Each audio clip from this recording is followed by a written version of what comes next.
Pred nama je vikend koji televizijska publika čeka sa nestrpljenjem. Serija Nečista krv beleži izuzetnu gledanost i brojne pozitivne komentare. Među njima je i pojava glumca Dejana Bućina, koji u seriji tumači vladiku Mirona.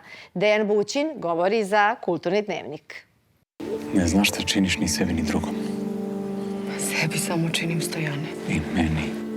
Teskoba i sputanost usred strasti i života u nečistoj krvi. I nije nesloboda rezervisana samo za junakinje Bore Stankovića. Neslobodni su i muškarci. Vladika Miron razapet je između vere u Boga i vere u ljubav prema Tašani, koja ga je jednom već izdala. A njegovu ljubav, strast, tugu i strah u izrazu, pokretu, tonu, bez greške tumači Dejan Bućin.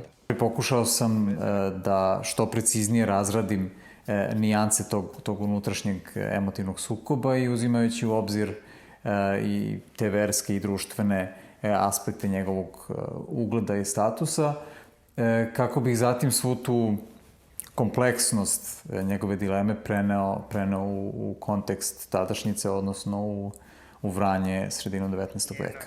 Ja sam Mirona od početka zamišljao kao dobroćudnog i smirenog, dostojanstvenog i poštenog lika koji u sebi nosi i nešto melanholično. Za mene Miron u sebi nosi neku veliku bol i čežnju za drugačijim životom.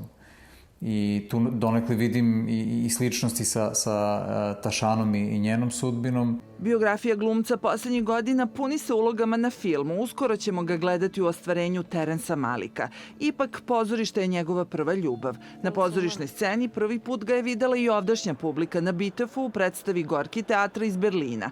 Iako su u poslednjih meseci pozorišta u Nemačkoj smanjila angažman spoljnih saradnika, Dejan Bućin ne sumnja da će se i taj prostor ponovo otvoriti. A do tada? Trenutno sam se posvetio jednom malom ličnom filmskom poduhvatu gde ću se, eto, po prvi put oprobati i iza kamere. Iako živi u Berlinu i gradi internacionalnu karijeru, Dejan Bućin je ušao u srpski film. Nadamo se da će tu i ostati.